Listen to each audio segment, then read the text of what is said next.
നമ്മുടെ ഇലക്ഷൻ അടുത്ത് വന്നുകൊണ്ടിരിക്കുന്നു. ഏതാനും ദിവസങ്ങൾക്കകം നമുക്ക് വീണ്ടും പോളിംഗ് ബൂത്തിലേക്ക് പോകേണ്ടതായ ഒരവസ്ഥയാണ്. ബുദ്ധിപൂർവ്വം നമ്മുടെ വോട്ടുകൾ നമ്മൾ ചെയ്യാനായിട്ട് കുറച്ച് കാര്യങ്ങൾ നമ്മൾ ശ്രദ്ധിക്കണം. നമ്മുടെ പാർട്ടി ഭ്രാന്തെന്നുള്ള ഒരിത് മാറ്റി നിർത്തിയിട്ട് നമുക്ക് ചിന്തിക്കുകയാണെങ്കിൽ നമുക്ക് കറക്റ്റായിട്ടുള്ള ഒരു തീരുമാനം എടുക്കാൻ പറ്റും. നമുക്കൊരു സ്വന്തമായിട്ട് ഒരു പാർട്ടിയോട് ഏതെങ്കിലും ഒരു പാർട്ടിയോട് കൂറില്ലാത്ത വളരെ ചെറിയ അംശം ആളുകളെ കാണുകയുള്ളൂ. ബാക്കി എല്ലാവർക്കും ഒരു പാർട്ടി ഉണ്ടാവും സ്വന്തമായിട്ട്. അതുപോലെ എനിക്കുമുണ്ട്. പക്ഷേ എങ്കിലും ഇപ്പോൾ കുറേ കാലമായിട്ട് ഞാൻ പാർട്ടി നോക്കാറില്ല. ഞാൻ നല്ല സ്ഥാനാർത്ഥിയെ മാത്രമേ നോക്കാറുള്ളൂ. എങ്കിലും ചില 2 പാർട്ടികൾ എത്ര നല്ല സ്ഥാനാർത്ഥി വന്നാലും അവർ ജയിക്കരുതെന്ന് ഞാൻ ആത്മാർത്ഥമായി ആഗ്രഹിക്കുന്നുണ്ട്. ഒന്നാമത്തെ കാരണം ഈ മനുഷ്യനെ മനസ്സിലാക്കാതെ മനുഷ്യനെ കൊല്ലാൻ വേണ്ടി മാത്രം അധികാരം മോഹിച്ച് നടക്കുന്ന ഒരു ടീമാണ് നമ്മുടെ LDF. ഒരുപക്ഷെ ഇപ്പോൾ LDF പ്രേമികൾ വന്ന് എന്നെ എന്തെങ്കിലുമൊക്കെ പറഞ്ഞെന്ന് വരും. പക്ഷേ എനിക്ക് പറയാതിരിക്കാൻ തരമില്ല. അപ്പോൾ അവർക്ക് അവരുടെ അജണ്ടയെന്ന് പറഞ്ഞാൽ അവരുടെ ശത്രുക്കളെല്ലാം കൊന്നൊടുക്കുക എന്നുള്ളതാണ്. അത് നമുക്ക് ഒരിക്കലും അംഗീകരിച്ചു കൊടുക്കാൻ പാടില്ല. നമ്മൾ എത്ര വർഷമായിട്ട് ഇത് കാണുന്നു. അവർ ഇപ്പോൾ LDF വരും എല്ലാം ശരിയാക്കുമെന്ന് പറഞ്ഞ് അധികാരത്തിലായിട്ട് 10 വർഷമായി. അപ്പോൾ നിങ്ങൾ കുറേ LDF വന്ന് കുറേ റോഡ് ഹൈവേ ഒക്കെ ചെയ്തു തന്നു. ഇതൊന്നും അവരുടെ സംഭാവനയല്ല. വികസനം 3 പാർട്ടി ഏത് പാർട്ടി വന്നാലും കോൺഗ്രസ്സോ കമ്മ്യൂണിസ്റ്റോ BJP വന്നാലും വികസനം എന്ന് പറയുന്നത് നമ്മുടെ നികുതി കൊണ്ട് നമ്മുടെ സർക്കാരിൻ്റെ പണം കൊണ്ട് നമ്മൾ നികുതിയായിട്ട് കൊടുത്ത സർക്കാരിൻ്റെ കൈവശമുള്ള പണം എടുത്താണ് വികസനം ചെയ്യുന്നത്. അത് ആരുടെയും കുടുംബസ്വത്ത് നിന്ന് കൊണ്ടുവന്ന് ചെയ്യുന്നില്ല. ഒരു പാർട്ടിക്കും അതിൽ അഹങ്കരിക്കാനും ഒന്നുമില്ല. അത് നമ്മുടെ പണം തന്നെയാണ്. അപ്പോൾ അതുകൊണ്ട് വികസനത്തിൻ്റെ പേര് പറഞ്ഞിട്ട് ആരും ഒന്നും ചെയ്യണ്ട. പിന്നെ ഒരു പാർട്ടിക്കാർ ചെയ്തു വെച്ചിട്ട് പോകുന്നതിൻ്റെ ബാക്കി അടുത്ത പാർട്ടിക്കാർ ഒന്നും ഓൾറെഡി സ്വാഭാവികമായും ചെയ്യും. ഉമ്മൻചാണ്ടി സർക്കാർ ചെയ്തു വെച്ചതിൻ്റെ ബാക്കിയാണ് ഈ ഹൈവേയും ഈ തുറമുഖവും ഇങ്ങനെയുള്ള ഇത്. അതുകൊണ്ട് അത് ഒരാളുടെ LDFൻ്റെ ഗവൺമെൻറ്റിൻ്റെ ആയിട്ട് അവർക്ക് അഹങ്കരിക്കാനും പറ്റത്തില്ല.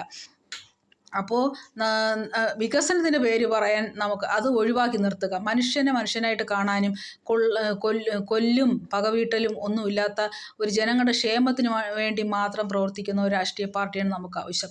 ഇപ്പോൾ പുതിയതായിട്ട് താരോദയം ചെയ്യുന്നത് BJP. പക്ഷേ BJP നമ്മുടെ കേരളത്തിൽ ഇതുവരെയും വലുതായിട്ടൊരു അക്കൗണ്ടൊന്നും തുറന്നിട്ടില്ല. എങ്കിലും അവരിൽ കാണുന്ന അവരും ഒരുപാട് വികസനം ചെയ്യുന്നതും ഒരുപാട് ലോണും കാര്യക്ഷമമായി ഒരുപാട് നല്ല കാര്യങ്ങൾ ചെയ്യുന്ന ഒരു പാർട്ടി തന്നെയാണ്. പക്ഷേ അവർക്കും ഒരു ഗൂഢമായ ഒരു അജണ്ടയുണ്ട്. അവർക്ക് നമ്മുടെ ഇന്ത്യയെ ഒരു ഹിന്ദു രാഷ്ട്രമാക്കുക എന്നുള്ളതാണ് അവരുടെ അജണ്ട. അതിനുവേണ്ടി അവർ എന്തും ചെയ്യാൻ അങ്ങേയറ്റം വരെ പോകാൻ അവർ തയ്യാറാണ്. അപ്പോൾ മറ്റവർ കൊലയ്ക്ക് വേണ്ടി അങ്ങേയറ്റം വരെ പോകുമെങ്കിൽ ഇവർ ഹിന്ദുത്വ രാഷ്ട്രമാക്കാൻ അങ്ങേയറ്റം വരെ പോകും. ഇപ്പോൾ ഞാൻ നോക്കുമ്പോൾ ദളിത് ആളുകൾ പോലും ഈ BJPയിൽ ഒരു കസേരയ്ക്ക് വേണ്ടി അല്ലെങ്കിൽ ഒരു അധികാരത്തിന് മോഹിച്ചിട്ട് BJP ചേരുന്നവരുണ്ട്. നിങ്ങളൊന്ന് മനസ്സിലാക്കുക. നിങ്ങളോട് BJPക്കാർക്ക് ഒരിക്കലും ഒരു സ്നേഹമില്ല. അവർക്ക് നാളെ BJPയുടെ ഒരു 1ാം സ്ഥാനത്തായി വരണം എന്നുള്ളത് കൊണ്ട് നിങ്ങളെയൊക്കെ ഇപ്പോൾ അവർ അംഗീകരിക്കുന്നു. അവർക്ക് ഇന്ത്യയിൽ കേരളത്തിൽ ഇവിടെ ഒരു സീറ്റായി കഴിഞ്ഞാൽ അവർ സ്വയം കമ്മ്യൂണിസ്റ്റിനെയും കോൺഗ്രസിനെയും പോലെ ജയിക്കുന്നു എന്നൊരു സാഹചര്യം വന്നാൽ നിങ്ങളെ കറിവേപ്പില പോലെ അവരെടുത്തെറിയും. സുരേഷ് ഗോപിയുടെ മതഭ്രാന്ത് നിങ്ങളിപ്പോൾ കണ്ടുകൊണ്ടിരിക്കുകയല്ലേ, ജാതി ഭ്രഷ്ടും. ഇതേ അവസ്ഥ തന്നെയാണ് ഈ BJPയിൽ പ്രവർത്തിക്കുന്ന എല്ലാവർക്കും. ഇതുള്ളവർ മാത്രമേ BJP ചെന്ന് ചേരൂ. അത് നമ്മൾ ആദ്യം മനസ്സിലാക്കണം. അപ്പോൾ ഈ ദളിതായിട്ട് BJPയിൽ ചെന്ന് ചേർന്നവർ അല്ലെങ്കിൽ അതിൻ്റെ പിന്നാലെ നടക്കുന്നവർ എല്ലാം കസേരമോഹികളും അധികാരമോഹികളുമാണെന്ന് ഞാൻ മനസ്സിലാക്കുന്നു. കാരണം അവർ പെട്ടെന്ന് BJP ചെന്നാൽ ഒരു സീറ്റ് കിട്ടും, അവിടെ ആൾ കുറവായതുകൊണ്ട് ഒരു സ്ഥാനം കിട്ടുമെന്ന് മോഹിച്ചാണ് എല്ലാവരും BJPയിൽ എടുത്ത് ചാടുന്നത്. അല്ലെങ്കിൽ ഈ മതഭ്രാന്ത് അല്ലെങ്കിൽ നമ്മളെ ഹിന്ദു രാജ്യമാക്കണം എന്ന അജണ്ടയോട് യോജിക്കുന്നവർക്ക് മാത്രമേ BJP ചേരാൻ പറ്റൂ. ചിലർ വികസനത്തിൻ്റെ പേരിൽ ഒരുപാട് സഹായങ്ങൾ നരേന്ദ്രമോദി കേന്ദ്ര സർക്കാർ ചെയ്യുന്നു എന്ന പേരിലും കുറച്ച് BJP ഭ്രാന്ത് ആളുകൾക്ക് ഉണ്ടായിട്ടുണ്ട്. പക്ഷെ അതൊന്നും നമുക്കൊരു ശാശ്വതമായിട്ടുള്ള, ഞാൻ പറഞ്ഞല്ലോ, നമുക്ക് തരുന്ന ധനസഹായം അത് നരേന്ദ്രമോദിയുടെ ആവട്ടെ പിണറായിയുടെ ആവട്ടെ ആരുടെ കുടുംബസ്വത്തല്ല, അത് നമ്മുടെ തന്നെ ടാക്സ്, നമ്മുടെ തന്നെ പണമാണ്. അപ്പോൾ അത് വെച്ചിട്ട് നമ്മൾ ഒരു വ്യക്തിയെയോ ഒരു പാർട്ടിയെയോ നമ്മൾ വിലയിരുത്താൻ പാടില്ല. അപ്പോൾ പിന്നെ നോക്കുകയാണ്. അപ്പം കോൺഗ്രസ് തമ്മിൽ ഭേദം തൊമ്മെന്ന് പറയും പോലെ എൻ്റെ അഭിപ്രായത്തിൽ ഈ 3ലും ഒരുവിധം ഭേദം കോൺഗ്രസ്സാണ്. കാരണം കുറച്ച് മനസമാധാനമുണ്ട്, വലിയ കൊലയും ബഹളമൊന്നുമില്ല. പിന്നെ ഒരു ജാതി ഭ്രഷ്ടായിട്ട് ആരെയും അകറ്റി നിർത്തി അങ്ങനെ ഒരിതില്ല. പിന്നെ അതിൽ കുറേ വയസ്സന്മാർ കിടന്ന് തമ്മിലടിയുണ്ട്. അവർക്ക് പാർട്ടികൾക്കും ഉള്ള ഒരു കുഴപ്പമാണ് ഈ തമ്മിലടി. അതായത് എനിക്ക് സീറ്റ് കസേര വേണം, മറ്റവന് കസേര വേണം എന്നുള്ളൊരു തമ്മിലടി. അത് ഒഴിവാക്കിയാൽ തമ്മിലൊരല്പം ഭേദം കോൺഗ്രസ്സുകാരാണ്. എൻ്റെ ഒരു വ്യക്തിപരമായ അഭിപ്രായം 60 കഴിഞ്ഞ് ആരെയും മത്സരിക്കാനോ രാഷ്ട്രീയത്തിൽ നിൽക്കാൻ അനുവദിക്കരുതെന്നുള്ളതാണ്. പുതിയ തലമുറ, പുതിയ ചെറുപ്പക്കാർ വരട്ടെ. എല്ലാ ഓരോരോ മാരക രോഗങ്ങൾ, ക്യാൻസറും അതും ഇതും സ്ട്രോക്കും പിടിച്ച് അനങ്ങാനും വയ്ക്കാനും കൈകാലി തളർന്ന മുഴുക്കളവന്മാരാണ് ഈ രാഷ്ട്രീയത്തിൽ കിടന്ന് വിരകുന്നത്. ഇതാണ് ഇവിടുത്തെ രാഷ്ട്രീയത്തിലെ പുഴുക്കുത്ത്. ഈ കിടന്ന് മുറ്റിയ കുറേ വയസ്സന്മാരെല്ലാം പിടിച്ച് പടിക്ക് പുറത്താക്കിയിട്ട് ഫ്രഷേഴ്സായിട്ട് പുതിയ പുതിയ യുവജനങ്ങളെ കൊണ്ടുവരികയും അവരെ മത്സരിപ്പിക്കുകയും ഒരു ഒരു ഒരു ചേഞ്ച് നമുക്ക് ആവശ്യമാണ് എല്ലാ പാർട്ടിയിലും. ഇത് നിർത്താൻ സ്ഥാനാർത്ഥികളില്ലാതെ ഈ 10-20 വർഷമായി മത്സരിക്കുന്ന കുറേ ആളുകൾ സ്ഥിരം മത്സരിച്ചുകൊണ്ടിരിക്കുന്നു. അതൊക്കെ ഒഴിവാക്കി നല്ലൊരു രീതിയിൽ പോവുകയാണെങ്കിൽ നന്നായിരുന്നു. നിങ്ങൾക്കറിയാം, ഈ LDF വന്ന് 10 വർഷം എല്ലാം ശരിയാക്കി തരുമെന്ന് പറഞ്ഞ് നിങ്ങൾ നോക്കുക. നമുക്കിപ്പോൾ ഒരു പരാതി, പഞ്ചായത്തിൽ ഒരു പരാതി കൊടുക്കാൻ ഫ്രീ ആണ്. നമുക്ക് പഞ്ചായത്തിൽ പേപ്പറിൽ നമുക്ക് സ്വന്തമായി പരാതി കൊടുക്കാം. ഇന്നൊരു പഞ്ചായത്തിൽ പരാതി കൊടുക്കാൻ പോകണമെങ്കിൽ നമുക്ക് അക്ഷയ വഴി മാത്രമേ പരാതി കൊടുക്കാൻ പറ്റൂ. അവിടെ 100 200 ഒരു തവണ നമ്മൾ അപ്ലോഡ് ചെയ്തിട്ട് അതായില്ലെങ്കിൽ വീണ്ടും അവർ നമ്മളെ നിന്ന് പൈസ വാങ്ങും. 10-200 രൂപ ചിലവാക്കി മാത്രമേ നമുക്കൊരു എമർജൻസി ആയിട്ട് ഒരു പരാതി കൊടുക്കാൻ അവിടെ പറ്റില്ല. കമ്പ്യൂട്ടർ വഴി അക്ഷയ വഴി കൊടുത്ത് പരാതി പഞ്ചായത്തിൽ എത്തുമ്പോൾ ദിവസങ്ങൾ പിടിക്കും. അതിൻ്റെ ആക്ഷനും ദിവസങ്ങൾ പിടിക്കും.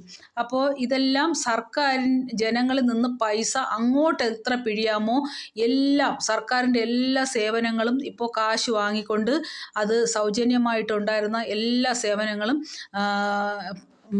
പൈസയാക്കിയിട്ടുണ്ട്. പിന്നെ ഒരു ആശുപത്രിയിൽ പോയി ഒരു OP ടിക്കറ്റ് എടുത്താൽ നമുക്ക് സൗജന്യമായിരുന്നു. അത് 5 രൂപയായിരുന്നു, 10 രൂപയായിരുന്നു, 15 രൂപയായിരുന്നു, 20 രൂപയായിരുന്നു. ഇപ്പം 40 രൂപ വരെ ആയ ആശുപത്രികളുണ്ട്. മൃഗാശുപത്രിയിലൊക്കെ ആണെങ്കിൽ മനുഷ്യൻ്റെ ആശുപത്രിയെക്കാളും എമൗണ്ട് വളരെ കൂടുതലാണ്. 40-45 രൂപയൊക്കെയാണ് ഗവൺമെൻറ് മൃഗാശുപത്രികളിലെ OP ടിക്കറ്റിൻ്റെ ചാർജ്.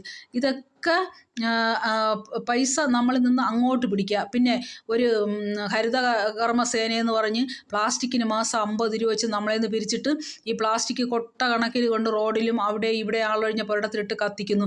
എന്നിട്ട് അതിൻ്റെ മറവിൽ നമ്മളെ 50 രൂപ പിരിച്ച് അതും കോടികൾ അവർ കീശയിലാക്കിക്കൊണ്ടാണ് ഇറങ്ങിപ്പോകുന്നത്.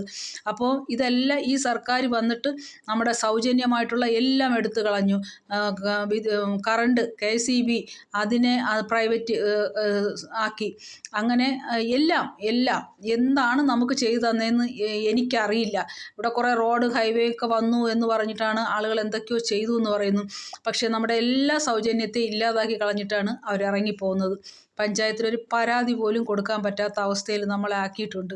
ഇന്ന് ഇതാണോ 10 വർഷത്തെ വികസനം എന്ന് ചോദിച്ചാൽ എനിക്കറിയില്ല. പിന്നെ റോഡുകൾ പണിഞ്ഞാൽ റോഡിൻ്റെ പണിയെക്കുറിച്ചൊന്നും പറയണ്ട. 1 മാസം കഴിയുമ്പോൾ പൊട്ടുന്ന റോഡുകളാണ് നമ്മുടെ കേരളത്തിലെ എല്ലാ റോഡുകളും. അവർ പണിഞ്ഞ് വീട്ടിലെത്തും മുമ്പ് റോഡ് പൊട്ടിയിരിക്കും. അതുകൊണ്ട് റോഡ് കാണിച്ചൊന്നും ആർക്കും ഒരു ക്രെഡിറ്റും എടുക്കാൻ ഇവിടെ ഇല്ല. അപ്പോൾ അതുകൊണ്ട് എൻ്റെ എല്ലാ സഹോദരങ്ങളും വോട്ട് ചെയ്യുമ്പോൾ സൂക്ഷിച്ച് പാർട്ടി ഭ്രാന്ത് വിടുക, മതഭ്രാന്ത് വിടുക, ജാതി ഭ്രാന്ത് വിടുക. ഒരു നല്ല ഭരണം വേണമെങ്കിൽ നിങ്ങൾ നന്നായിട്ട് ചിന്തിച്ച് വോട്ട് ചെയ്യുക. നല്ലൊരു നാളേക്ക് വേണ്ടി നിങ്ങൾ ആഗ്രഹിക്കുക.